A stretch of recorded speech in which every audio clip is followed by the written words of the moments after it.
Welcome to the deep dive. Today we are plunging into a period of history that is so intense, so consequential, it almost feels less like a historical chapter and more like a cataclysm. It really does. We're looking at the final, violent dissolution of the 600-year-old Ottoman Empire and in the incredible, improbable birth of the Turkish Republic right from its ashes. And all in this incredibly compressed time frame. We're talking about 16 short, brutal years from 1908 to 1924. Right. It's like a century's worth of change packed into less than 2 decades. It is. And, we often think of the Ottoman Empire as this entity that just sort of slowly faded away. The sick man of Europe. Exactly. But the sources we're looking at today, they prove otherwise. If you think of the empire as this venerable old ocean liner that survived centuries of storms, this period, 1908 to 1924, is when that grand ship was violently run onto a jagged reef, just torn apart. And the speed of that collapse is what's so astonishing. It wasn't a slow decline. Not at all. It was immediate, followed by this revolutionary rebuilding effort by the survivors. That's a perfect analogy. It captures both the sheer scale of the destruction and the urgency of the response. So our mission in this deep dive is to track those 4 major phases, pulling the details right from the source material you've shared with us. We'll be looking at the failed revolution that tried to seize the wheel, then the catastrophic wars that tore the hull apart. Then the humiliating occupation, and finally, that desperate, bloody, and ultimately successful fight for independence. We're really dissecting the transition from autocracy to a secular nation-state. And paying close attention to the core ideas that defined that shift. So let's start right at the beginning, 1908, the twilight of the autocrat, Sultan Abdul Hamid II.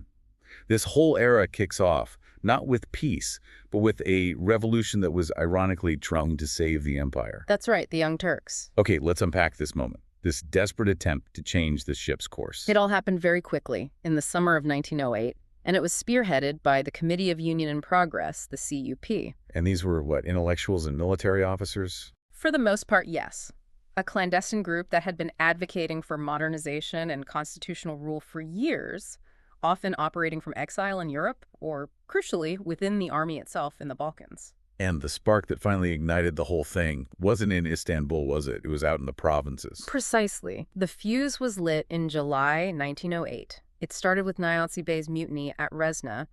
It's a small town about 15 miles from Monastir in Macedonia. Just an isolated military action at first. Yes, but it gained traction incredibly fast. The army garrisons across Macedonia were just deeply disaffected. They feared more territorial losses that the Sultan's regime seemed completely incapable of preventing. So Niazi Bey, a major in the army, he and his followers just took to the mountains. They did, essentially holding the government hostage. And what turned this from a simple mutiny into a full-blown revolution? It was the rapid, very high-profile political action that followed. Enver Bey, another young officer who would become, incredibly powerful later on, he used the momentum from Niazi's revolt to proclaim the restoration of the 1876 Constitution right there in Salonika. The message couldn't have been clearer. Yeah. The army would not tolerate absolute autocracy anymore. They demanded parliament back. And the reaction from people across the empire, the sources describe it as just sheer euphoria. It was a breathtaking moment of unity, a real, genuine burst of multi-ethnic hope that, looking back, feels almost impossible given everything that followed. So what did that look like on the ground? It was a beautiful but very fleeting moment. The sources talk about the magic of that Western word constitution, just melting away all these religious and ethnic divisions, at least for a time. I read about Muslim Hojas and Orthodox clergy embracing in the streets. Exactly. You had scenes of massive celebrations in Istanbul, Muslim Hojas, Orthodox clergy, Jewish rabbis, all embracing, shouting for the Padishah to bring in this new constitutional era. The Young Turks preached Ottomanism, this idea of equal citizenship for all, and they were swept into power on this wave of just genuine multi-ethnic rejoicing. So Abdul Hamid II, the autocrat, he had no choice. He had to yield. He had to. The army demanded it. He restored the 1876 Constitution and brought back parliamentary government. But you called this a failed revolution. Why did this attempt by the crew to seize the wheel ultimately fail to save the ship? Because they mistook putting a constitutional structure in place for actual political stability. They didn't have the institutional history, the political maturity. Right. The CUP was just one of several new parties that popped up, and they immediately started squabbling among themselves. They couldn't form a unified, competent government. So this brief constitutional monarchy, it lasted less than a year. And it proved completely incapable of dealing with the external pressures, right? Absolutely. The empire's vulnerability was immediately exploited. Even as they were inside celebrating this new freedom, Europe saw an opportunity. A moment of weakness. A huge moment of weakness. It's crucial to see this. This period of internal hope was met instantly with devastating external loss. Austria-Hungary, seeing the government was distracted, officially annexed Bosnia and Herzegovina in 1908. Which was a massive psychological blow, not just a political one. Profound. It perfectly illustrates how internal instability immediately translated into external vulnerability. The world was already moving to partition them while they were focused inward. And the Young Turks' control was also challenged from the inside, wasn't it? The old guard tried to make a comeback. Yes. In April 1909, you get a conservative counter-coup. It's often called the 31 March incident. It was supported by religious conservatives, disgruntled soldiers. Basically, anyone who feared the CUP's secular reforms were undermining Islamic law and tradition. But the CUP reacted pretty decisively. Very decisively. They organized the Action Army, largely based in Salonika, which marched on Istanbul, crushed the rebellion, and solidified military control over the state. And the result of that failed counter-coup was the final end of the old autocratic regime. Precisely. Abdul Hamid II was deposed. He was replaced by his brother, Mehmed V, who was largely ceremonial. This is the moment power definitively shifts away from the Sultan's palace and into the hands of the army, and, primarily, the CUP. So the autocrat was gone. But the new leaders, including the figures we come to know as the three Pashas Enver, Talat, and Cemal, were now firmly in power. They were. And they were about to establish a centralized military dictatorship under a constitutional facade, ready to guide the empire through its final catastrophic years. So the mutiny changed the captain, but it didn't fix the hole in the hull.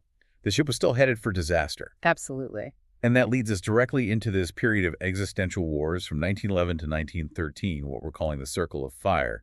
This is where the first massive tidal waves hit the ship, one after another. These 2 years were just devastating because it was relentless. It was an existential military collapse. You have these wars almost back to back, starting in September 1911 with the Italo-Turkish War. Right, where Italy basically decides to seize the last remaining Ottoman territory in North Africa, which is modern-day Libya.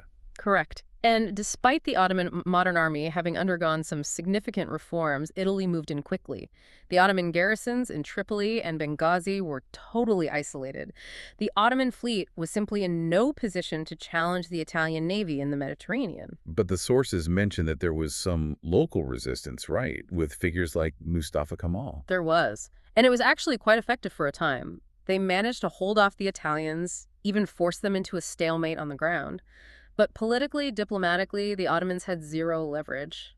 The war ended with the loss of all North African territories and the Dodecanese Islands to Italy. That's a huge loss. But the biggest blow was still to come. They hadn't even recovered when the Balkan catastrophe began in 1912. The Balkan Wars were the true reckoning. This is what confirmed the world's perception of the empire as the sick man of Europe. The war officially kicks off in October 1912 when Montenegro declares war. And it was quickly followed by a whole coalition. The main Balkan coalition, Bulgaria, Serbia, and Greece, all joined in a coordinated attack across the entire Balkan Peninsula. The sheer scale of that unified attack must have just overwhelmed the Ottoman defenses instantly. It did. They were forced to fight on multiple fronts at the same time, a task their already battered forces were just incapable of handling. What's so profound is the speed and completeness of the defeat. The sources call it a crushing defeat. It was. They lost nearly 33% of the empire's territory and an astounding 16 to 20% of its population, many of whom became Muslim refugees, muhasir, flooding into Anatolia and creating massive social and economic problems. So we're talking about virtually all of their European holdings, which had been the geographic heart of the empire for centuries. Gone. Monumentally gone. Territory stretching from the Black Sea to the Adriatic were lost almost overnight. By 1913, the Ottoman presence in Europe was nearly wiped out. They only retained a tiny patch of eastern Thrace. Which included the old capital, Edirne. Crucially, yes. But the Bulgarians even besieged Edirne and got dangerously close to Constantinople itself in November 1912. There was absolute panic in the capital. But I remember reading they did manage to recapture Edirne, but only because of a strange twist. That's one of those ironic, historical nuggets. Yes, Edirne was lost. It seemed gone for good. They only recaptured it because the victorious Balkan allies immediately turned on each other in the Second Balkan War in the summer of 1913. So while they were fighting amongst themselves, Enver Pasha, who had just seized power, led an Ottoman push and took the city back. It was a minor morale-boosting victory, but it did nothing to change the massive losses. and the diplomatic reaction to all this just confirmed their worst fears about Europe's intentions. That's vital context for understanding the extreme nationalism that comes next. The source material points to a definite double standard from the great powers. Well, initially they'd predicted an Ottoman victory and declared that any territorial gains by the Balkan states would not be made permanent.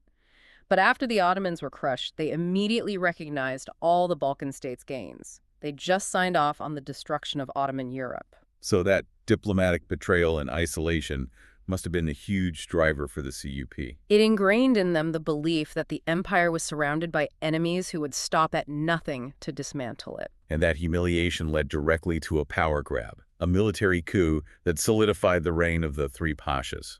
The defining moment was the raid on the Sublime Porte in January 1913. This was the dramatic climax. Enver Pasha bursts into the central government offices with a band of CUP loyalists, executes the Minister of War, and forces the Grand Vizier to resign. This wasn't a political transition, it was a violent takeover. A high-stakes power grab driven by desperation and radical nationalism. From this point on, total power is held by the three Pashas. Enver, the war minister, Talat, the interior minister, and Cemal, the naval minister. They establish a military dictatorship that lasts until the end of World War I. And this is the critical moment where the multi-ethnic dream of Ottomanism officially dies. Absolutely. The empire had tried for decades to hold its diverse subjects together under that banner. But when you lose 33% of your territory, overwhelmingly populated by your Christian subjects in the Balkans, the geopolitical reality just shifts completely. So if that multi-ethnic vision failed, what replaced it? What was the new political glue? Intense nationalism. Turkification. Since the empire was now geographically centered on Anatolia, the CUP decided the only way to save the core was to double down on a singular Turkish identity. So it was less a philosophical choice and more a desperate survival mechanism. Exactly. But it created an even deeper wedge between the central government and its remaining diverse subjects, especially the Arabs and the Armenians. And under Enver's leadership, this focused nationalism quickly grew into the more ambitious and ultimately disastrous ideology of Panturanianism. Panturanianism was the vision that drove their military decisions from then on. This expansive ethno-nationalist ideology aimed to unite all Turkic peoples from Anatolia across Central Asia, and its immediate goal was to push Russia back, to conquer territory in the Caucasus. Which sets the stage for their catastrophic entry into World War I. It does. This raises a really crucial question, though. Why, after losing so much territory, population, and equipment in that circle of fire, would the empire jump into the biggest conflict in human history? They were exhausted, they were isolated. It sounds less like strategy and more like desperation. That is the pivotal question for 1914. And you're right, it was a mix of desperation, ambition, and geopolitical fear.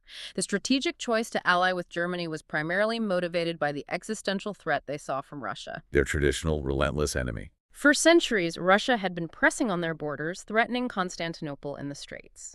The three Pashas believed that Germany's power projection, that German highway to the east, was the only reliable shield they had left. So they saw World War I as their last chance. Their last chance to reverse the humiliations of the Balkan Wars, reclaim some prestige, and maybe even fulfill those Panturanian dreams of conquering new territory in the East. The alternative, they believed, was a slow, certain partition by Britain, France, and Russia. Once they joined, the war unfolded with this tragic mix of sort of legendary local success and overwhelming systemic failure. Where did the war first hit them the hardest? The first crushing failures were on the Eastern Front, in the Caucasus. Enver Pasha, driven by his Panturanian ambition, personally led the campaign at Sarıkamış in the winter of 1914-1915. A disaster. A complete disaster. He ignored all the warnings about logistics, about the brutal weather. A massive part of the Ottoman army just perished from cold, disease, and Russian machine guns. And that failure completely opened Eastern Anatolia to a Russian invasion. But then there's Gallipoli, 1915. The symbolic, incredible victory that stands as this monumental point of national pride. Gallipoli is legendary. It's a symbol of their tenacious defense. The Allies wanted to force the Straits, knock the Ottomans out of the war, and open a supply line to Russia. When the naval attacks failed, they landed troops. They did. And the Eight Mirth campaign was just brutal. And the sources all highlight the absolutely critical role played by one man, Colonel Mustafa Kemal. The hero of the battle. How did he change the course of it? Well, the British launched a major offensive at Suvla Bay in August 1915. They were trying to conquer the high ground and secure a breakout. Kemal, commanding the Anafarta group, saw the danger immediately. He rushed in reinforcements, often leading counterattacks personally under intense fire, and he successfully repulsed the British. He saved the entire front from collapsing. And that cemented his reputation as this brilliant, decisive leader. It did. Someone who prioritized tactical reality over the kind of grandstanding you saw from the Pashas. But that one incredible success didn't stop the bleeding elsewhere. They were still losing ground rapidly in the south and the east. That's the tragedy of their effort in World War I. They achieved one great defensive success, but couldn't project power anywhere else. In Mesopotamia, the British advanced relentlessly. Halil Pasha was eventually forced to surrender Baghdad in March 1917. And the Palestine front collapsed dramatically. Completely. Ali Fuat Pasha abandoned Jerusalem in December 1917 to save his remaining troops.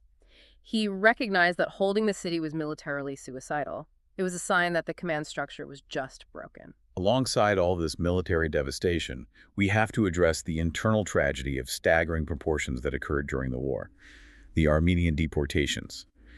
As the source material notes, this is a deeply polarizing subject, so we need to approach the scholarship presented with care, just detailing the complexity of the events and the narratives. This is an essential and tragic part of the history of this period. It permanently reshaped the demographic landscape of Anatolia. And the sources present two major opposing scholarly views regarding the forced relocations and massacres, which the Ottoman government called tesir, or deportation. Okay, let's start with the first group of scholars and their stated rationale for the policy, particularly in the context of that military collapse on the Eastern Front. This view, represented by scholars like McCarthy and Erickson, frames the policy as a response to a perceived, immediate, and existential threat right after the Sarıkamış defeat. Right. The argument is that Eastern Anatolia was dangerously exposed to Russian invasion, and the CUP leadership believed that Armenian revolutionary groups were actively collaborating with the Russians, acting as a fifth column, and allegedly killing Muslim villagers in large numbers. So from this perspective, the policy was a counterinsurgency measure. A desperate attempt to secure the Eastern Front. Erickson, from a military history angle, calls it a deliberately tailored regional counterinsurgency campaign. The goal was to separate Armenian insurgents from their civilian support bases in those eastern conflict zones. And this perspective points to some mitigating data, like the fact that hundreds of thousands of Armenians remained in their homes outside those high-risk eastern regions. Correct, suggesting the policy was regional, not initially universal. For this group of scholars, the horrific mass death that undeniably occurred, hundreds of thousands perished, was primarily attributed to harsh conditions, disease, starvation on the convoy routes, and attacks by opportunistic rogue elements rather than a top-down, deliberate state extermination. The source material also gives significant weight to the counter-narrative, which views these events as genocide and notes details that link the violence directly back to the governmental structure itself. That counter-perspective is very clear.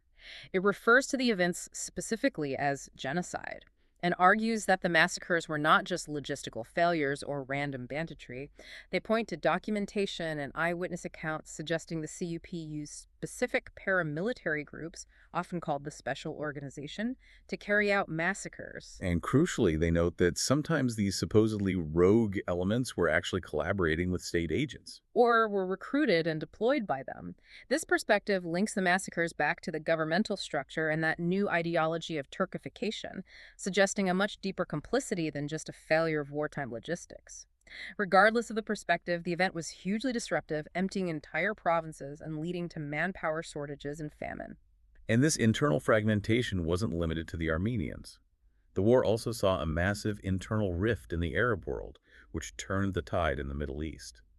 The Arab Revolt. This was a challenge not just to the Sultan's political authority, but, crucially, his religious legitimacy. The Caliph's own religious authority was plotting against him. And what's fascinating is how early it began. As early as April 1914, before the Ottomans were even in the war, the Sharif of Mecca, Hussein ibn Ali, began secret negotiations with the British about a potential anti-Ottoman revolt. What finally triggered the full-scale revolt in 1916? Hussein declared the revolt on June 5, 1916, aided by his sons Faisal and Abdullah.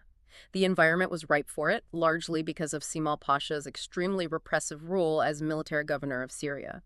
He'd executed numerous Arab nationalists, which terrified the local elites. And the British role here was absolutely key. Instrumental.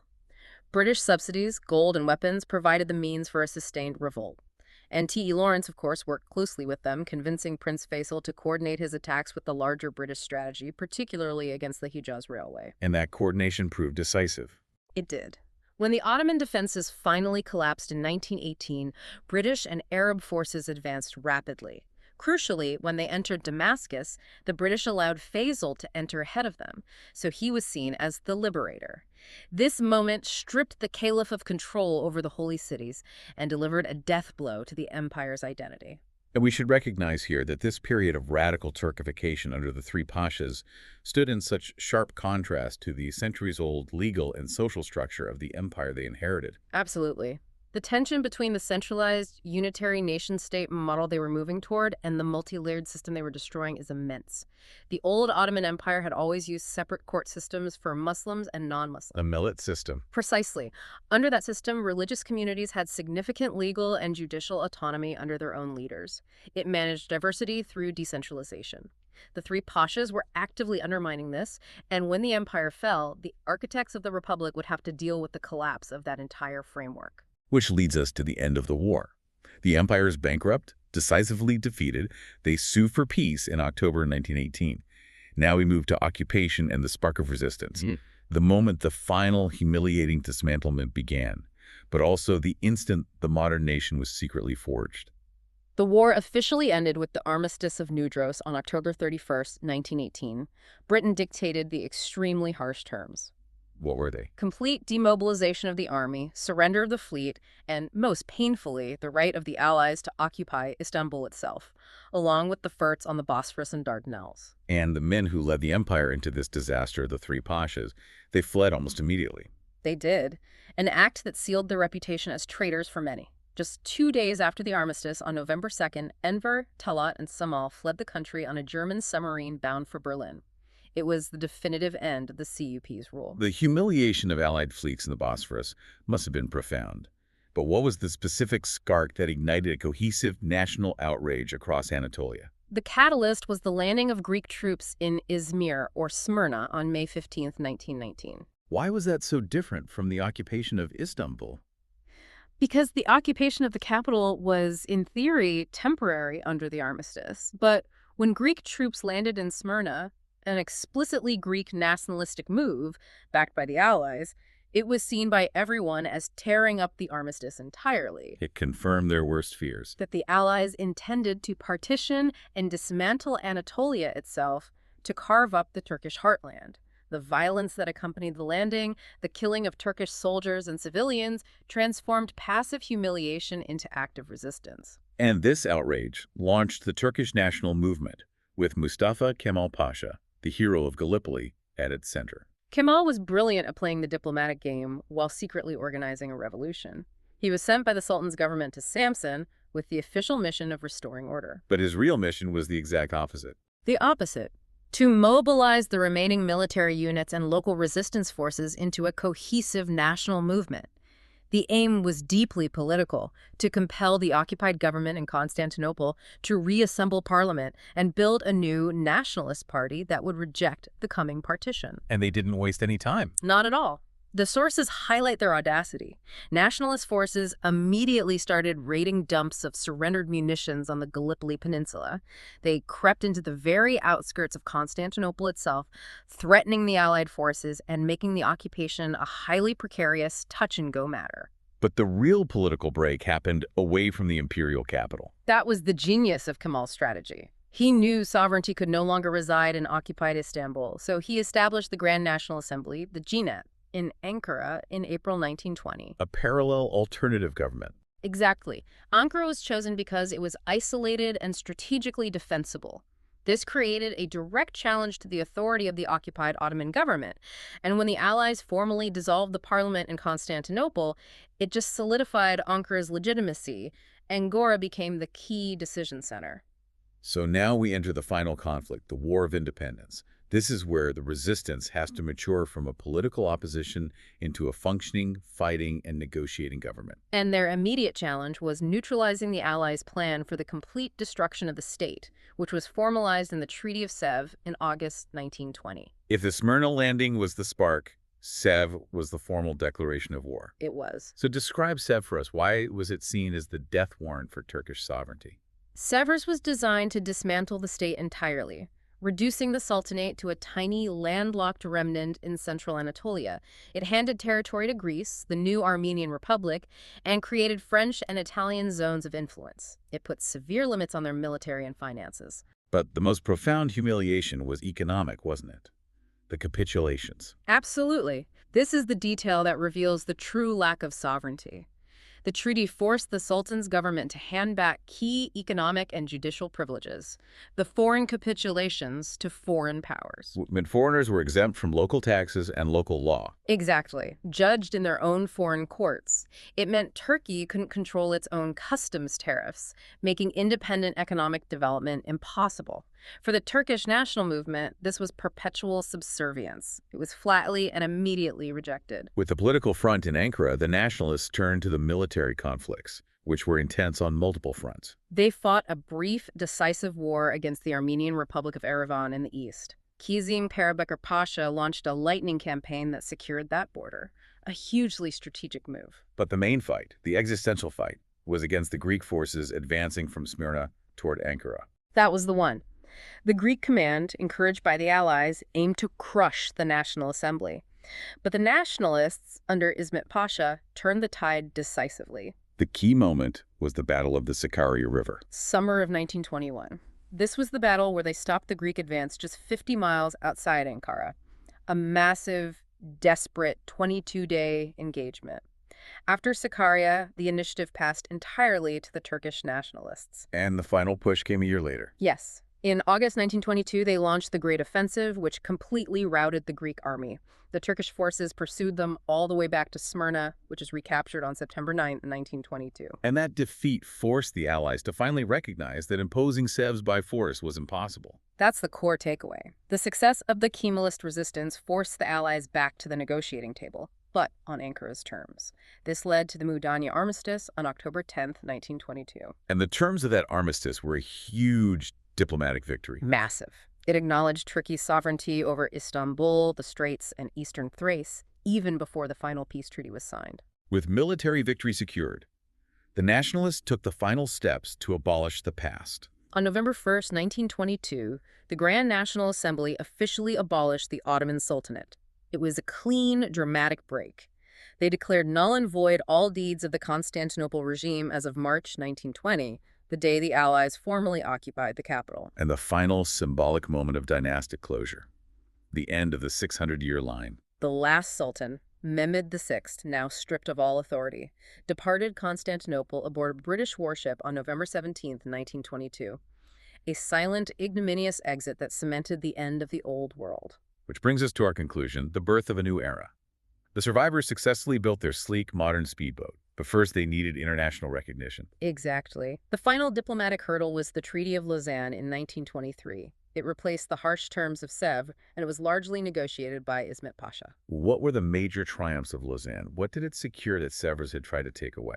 Lausanne was the ultimate triumph of national sovereignty. It secured Turkey's territorial integrity, defining the modern borders of the nation. And second, and this is absolutely crucial for national dignity and economic independence, it successfully abolished the foreign capitulations, which restored full control over their own economy and judicial system. Treating them as a fully equal sovereign nation, the international community had no choice but to recognize the government in Ankara. With the nation's borders and sovereignty secured, the political framework could be formalized. On October 29, 1923, the Grand National Assembly established the Republic of Turkey. Mustafa Kemal Atatürk, the architect of the whole thing, was immediately elected its first president. But there was one last break with the past, the caliphate. This is a critical distinction. When the Sultanate was abolished in 1922, the Jinnate was careful to maintain the caliphate, the religious leadership of Sunni Muslims. They elected Abdul, a member of the House of Osman, as caliph, so they separated the political role from the religious one. But that separation didn't last long. Why did the caliphate have to go in 1924? Because Ataturk and the others, having embraced Turkification and a secular vision, saw the caliphate as a fundamental threat to the secular nation-state they were building. It represented an allegiance that transcended national borders, a pan-Islamic identity, and a potential rallying point for conservatives who opposed the reforms. So they took the final step. In March 1924, the Jinnate abolished the caliphate. The remaining members of the House of Osman were exiled, and that act ended the 600-year dynastic legacy and cemented the foundation of the modern secular Republic of Turkey. We've traced a remarkable journey. Violence, humiliation, and incredible resilience. From the brief multi-ethnic hope of 1908, through the staggering devastation of the wars, to the hard-won sovereignty achieved at Lausanne in 1923. It's a story of an empire collapsing, but a nation successfully forging itself through that collapse. And the central tension throughout was that struggle between the multi-ethnic imperial identity of Ottomanism and the mono-ethnic national identity of Turkification. The Republic ultimately chose the path of the singular, centralized nation-state. Which brings us to a final provocative thought, something for you to mull over. We noted that the old Ottoman legal system used separate courts for Muslims and non-Muslims, the whole millet system, which granted these communities judicial autonomy. The Republic built its entire sovereignty on abolishing things like the capitulations and the caliphate. So, if the newly established republic insisted on absolute territorial integrity and singular sovereignty through Lausanne, and thus abolished that intricate, centuries-old legal framework of the millet system, what new immediate challenges did the Turkish state face in 1924? How did they balance the need for a singular Turkish national identity with the internal legal complexity of its diverse communities? What specific legal or social mechanisms had to be invented overnight to replace that intricate Ottoman framework and create one single system of law for all citizens? The journey to sovereignty was complete, but the journey to functional, secular, and legal national unity had just begun.